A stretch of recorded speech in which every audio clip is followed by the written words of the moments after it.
Hello दोस्तों, स्वागत है आपका हमारे यूट्यूब चैनल के इस वीडियो में। दोस्तों आज हम चर्चा करेंगे 12th क्लास के 100 नंबर वाले हिंदी में जो आपका पदखंड है। तो पदखंड से चैप्टर नंबर 4 छपे चैप्टर्स का आज हम चर्चा करेंगे। और दोस्तों हमने छपे चैप्टर से टॉप 10 ऑब्जेक्टिव क्वेश्चंस इस वीडियो में डाला है, जो इस बार के बिहार बोर्ड के फाइनल एग्ज़ाम के दृष्टिकोण से काफ़ी महत्वपूर्ण है। दोस्तों ये टॉप 10 ऑब्जेक्टिव क्वेश्चन हमने काफ़ी ऑब्जर्वेशन करने के बाद और काफ़ी बड़े यूट्यूबर्स के काफ़ी रिसर्च करने के बाद हमने टॉप 10 ऑब्जेक्टिव क्वेश्चंस को इस वीडियो में डाला है। अगर आप लोगों ने अभी तक कुछ सारे ऑब्जेक्टिव को पढ़ा होगा, सारे पीछे पूछे गए क्वेश्चंस को देखे होंगे, तो आपको खुद ही पता चल जाएगा कि यह टॉप 10 ऑब्जेक्टिव क्वेश्चन कितना VVI है। ठीक है दोस्तों, तो चलिए बिना समय गवाए सबसे पहले क्वेश्चन की ओर बढ़ते हैं। उससे पहले अगर आप हमारे चैनल पर नए हैं तो हमारे चैनल को सब्सक्राइब कर दीजिएगा और हमारे वीडियो को एक प्यारा सा लाइक करके हमारे मेहनत को सफल बना दीजिएगा। ठीक है, तो दोस्तों हमारा टॉप 10 ऑब्जेक्टिव क्वेश्चन में से सबसे पहला ऑब्जेक्टिव क्वेश्चन है, नाभा दास की कौन सी रचना है। ठीक है, नाभा दास की कौन सी रचना है। इस क्वेश्चन का जो आपका ऑप्शन है, ऑप्शन नंबर ए में करवक्त, ऑप्शन नंबर बी में कवित, ऑप्शन नंबर सी में उषा और ऑप्शन नंबर डी में जो है वो है आपका छप्पे। ठीक है दोस्तों, तो हमारा क्वेश्चन जो था कि नाभा दास की कौन सी रचना है, तो इस क्वेश्चन का जो आपका राइट आंसर होगा वो होगा आपका ऑप्शन नंबर डी छप्पे। ठीक है, छप्पे जो है नाभा दास की रचना है, छप्पे के रचनाकार नाभा दास है। तो ऑप्शन नंबर डी जो है इस क्वेश्चन का राइट आंसर हो जाएगा। चलिए दोस्तों आगे बढ़ते हैं और अगला ऑब्जेक्टिव क्वेश्चंस को देखते हैं। इसी के साथ हमारा अगला ऑब्जेक्टिव क्वेश्चन कहता है, छप्पे शीर्षक के रचयिता कौन है। ठीक है, छप्पे शीर्षक के रचयिता कौन है, क्वेश्चन एक ही है, बस घुमा फिरा के पूछा गया और ऐसे ही पूछेगा बिहार बोर्ड में दोस्तों। तो हमारा क्वेश्चन जो था कि छप्पे शीर्षक के रचयिता कौन है, तो इस क्वेश्चन का जो आपका ऑप्शन है, ऑप्शन नंबर ए में सूरदास, ऑप्शन नंबर बी में कबीर दास, ऑप्शन नंबर सी में नाभा दास और ऑप्शन नंबर डी में तुलसीदास। ठीक है, तो हमारा क्वेश्चन जो है कि छप्पे शीर्षक के रचयिता कौन है, तो इस क्वेश्चन का जो आपका राइट आंसर है वो होगा आपका ऑप्शन नंबर सी नाभा दास। ठीक है, छप्पे शीर्षक के रचयिता नाभा दास है, ऑप्शन नंबर सी जो है इस क्वेश्चन का राइट आंसर हो जाएगा। ठीक है दोस्तों, चलिए आगे बढ़ते हैं और अगला ऑब्जेक्टिव क्वेश्चंस को जो है देखते हैं। ठीक है ना, चलिए अगला क्वेश्चन कहता है, नाभा दास किसके समकालीन थे। ठीक है, नाभा दास किसके समकालीन थे, तो इस क्वेश्चन का जो आपका ऑप्शन है, ऑप्शन नंबर ए में।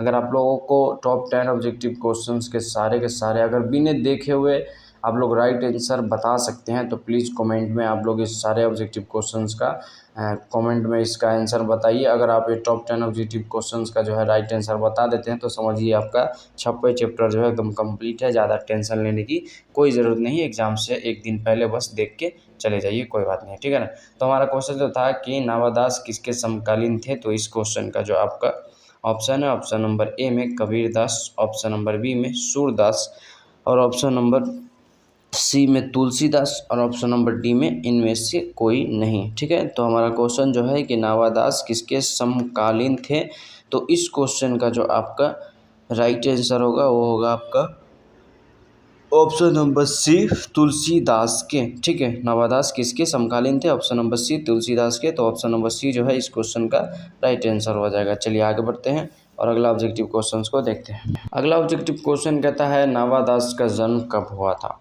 नाभा दास का जन्म कब हुआ था, इस क्वेश्चन का जो आपका ऑप्शन है, ऑप्शन नंबर ए में 1550 ईस्वी में, ऑप्शन नंबर बी में 1570 ईस्वी में अनुमानित और ऑप्शन नंबर सी 1560 ईस्वी में और ऑप्शन नंबर डी में 1565 ईस्वी में। ठीक है, तो हमारा क्वेश्चन जो है कि नाभा दास का जन्म कब हुआ था, तो इस क्वेश्चन का जो आपका राइट आंसर होगा वो होगा आपका ऑप्शन नंबर बी 1570 ईस्वी में अनुमानित। ठीक है, बिहार बोर्ड में भी आपको ऑप्शन के लास्ट में अनुमानित लगा रहेगा, तो आप लोग एकदम इसको देखते हैं समझ जाइएगा। ठीक है ना, तो ऑप्शन नंबर बी इस क्वेश्चन का राइट आंसर है। चलिए अगला क्वेश्चन कहता है, कौन सी रचना नाभा दास की है। कौन सी रचना नाभा दास की है। ठीक है, इस क्वेश्चन का जो आपका ऑप्शन हो जाएगा, option number Sursagar, option number B भक्तकाल, option number C Bihari Satsai और ऑप्शन नंबर डी में जो है वो होगा वो बीसक। ठीक है ना। तो हमारा क्वेश्चन जो है कि कौन सी रचना नावादास की है, तो इस क्वेश्चन का राइट आंसर से पहले दोस्तों, अगर अभी तक आप लोग हमारे चैनल को सब्सक्राइब नहीं किए तो प्लीज़ हमारे चैनल को सब्सक्राइब कर दीजिए, हमारे वीडियो को लाइक कर दीजिए। और एक बात आप लोग को मालूम होगा कि मेहनत करने वालों की कभी हार नहीं होती, ठीक है ना। आप नहीं करिएगा तो कोई और करेगा, लेकिन आपका कर्तव्य होता है कि आप हमारे मेहनत को सफल बनाएं, हमारे चैनल को सब्सक्राइब करें, हमारे मेहनत का फल दीजिए। और आप लोगों का मेहनत का फल तो बिहार बोर्ड देगा ही, और आशा करता हूँ बहुत ही अच्छा देगा, ठीक है ना दोस्तों। तो हमारे चैनल को सब्सक्राइब कर लीजिएगा, ठीक है। तो हमारा क्वेश्चन जो था कि कौन सी रचना नावादास की है, तो इस क्वेश्चन का जो आपका है राइट आंसर होगा वो होगा आपका ऑप्शन नंबर बी, भक्त काल, ठीक है। कौन सी रचना नावादास की है, ऑप्शन नंबर बी, भक्त काल, इस क्वेश्चन का राइट आंसर हो जाएगा, ठीक है। चलिए अगला क्वेश्चन कहता है नावादास का अस्थायी निवास कहाँ था।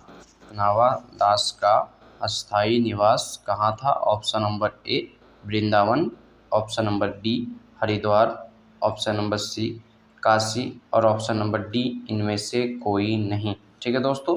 तो हमारा क्वेश्चन जो है कि नावादास का अस्थायी निवास कहाँ था, तो इस क्वेश्चन का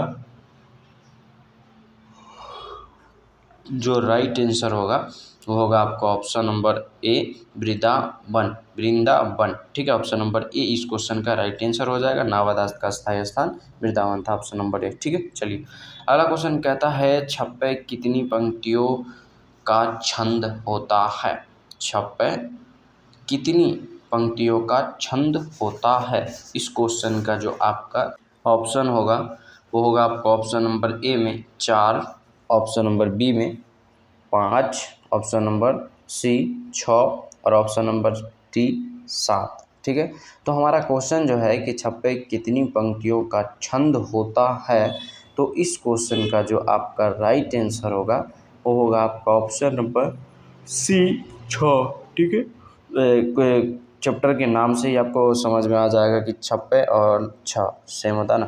तो ऑप्शन नंबर सी इस क्वेश्चन का राइट आंसर हो जाएगा। छप्पे जो है 6 पंक्तियों का छंद होता है, ठीक है। चलिए अगला क्वेश्चन कहता है सुर के कवित्व को सुनकर सभी क्या करते हैं। सुर के कवित्व को सुनकर सभी क्या करते हैं, तो इस क्वेश्चन का जो आपका ऑप्शन है, ऑप्शन नंबर ए में सिर हिलाते हैं, ऑप्शन नंबर बी में भाव विभोर होते हैं, ऑप्शन नंबर सी में दुखी हो जाते हैं, और ऑप्शन नंबर डी में इनमें से कोई नहीं, ठीक है ना। तो हमारा क्वेश्चन जो है कि सुर के कवित्व को सुनकर सभी क्या करते हैं, तो इस क्वेश्चन का जो आपका राइट आंसर होगा वो होगा आपका ऑप्शन नंबर ए सिर हिलाते हैं। सुर के कवित्व को सुनकर सभी सिर हिलाते हैं, ऑप्शन नंबर ए जो है इस क्वेश्चन का राइट आंसर हो जाएगा, ठीक है ना दोस्तों। चलिए आगे बढ़ते हैं और अगला ऑब्जेक्टिव क्वेश्चंस को देखते हैं। तो हमारा अगला ऑब्जेक्टिव क्वेश्चन कहता है सबके हित का वचन कौन कहता है पाठ के अनुसार। सबके हित का वचन कौन कहता है पाठ के अनुसार, तो इस क्वेश्चन का जो आपका ऑप्शन है, ऑप्शन नंबर ए में सूर, ऑप्शन नंबर बी में कबीर, ऑप्शन नंबर सी में जैसी, ऑप्शन नंबर डी में विद्यापति, ठीक है ना। तो हमारा क्वेश्चन जो था कि सबके हित का वचन कौन कहता है पाठ के अनुसार, तो इस क्वेश्चन का जो आपका राइट आंसर होगा वो होगा आपका ऑप्शन नंबर बी कबीर, ठीक है। ऑप्शन नंबर बी इस क्वेश्चन का राइट आंसर हो जाएगा। दोस्तों जैसे ही एग्ज़ाम करीब आएगा आपको सारी व्यवस्था प्रोवाइड कराई जाएगी बिल्कुल फ्री में। बस आप हमसे जुड़ जाइए, हमारे चैनल को सब्सक्राइब करके रखिए, ताकि मैं जो भी वीडियो डालूँ, जो भी आप लोगों के लिए व्यवस्था लेके आऊँ, सबसे पहले आप लोगों को मिले और उसका आप लोगों को फ़ायदा हो सके। और दोस्तों जब तक हमारे सब्सक्राइबर 10,000 नहीं होंगे तब तक हमारी टीम जो है हमारे साथ काम नहीं करेगी, इसलिए हम अभी अकेला है। तो हमारी टीम को बढ़ाने के लिए अब आप लोग हमारे चैनल को सब्सक्राइब कर लीजिए, ताकि हमारा टीम लोग भी हाँ कहे कि भैया इसका कुछ छोड़ा, और हम लोग सारे 4-5 बंदे मिल के आप लोगों के अच्छे रिजल्ट के लिए मेहनत करेंगे, ठीक है। तो हमारा इस वीडियो का लास्ट क्वेश्चन कहता है कहानी का अर्थ होता है। कहानी का अर्थ होता है, इस क्वेश्चन का जो आपका ऑप्शन है, ऑप्शन नंबर ए में एक आँख का ना होना, ऑप्शन नंबर बी एक कान वाला, ऑप्शन नंबर सी अविश्वास, और ऑप्शन नंबर डी विश्वास प्रतीति। ठीक है, तो हमारा क्वेश्चन जो है कि कहानी का अर्थ होता है, तो कहानी का अर्थ जो होता है वो होता है आपका ऑप्शन नंबर डी, विश्वास प्रतीति। ठीक है, ऑप्शन नंबर डी जो है इस क्वेश्चन का राइट आंसर हो जाएगा। चलिए दोस्तों, मिलते हैं फिर से कोई दूसरे वीडियो में, तब तक के लिए बाय। अपना ध्यान रखिएगा, तन मन धन एकदम पूरा लगा के मेहनत करिए, और जो 10th क्लास में नहीं किया वो 12th क्लास में करके दिखाइए। जाते जाते हमारे चैनल को सब्सक्राइब कर लीजिए।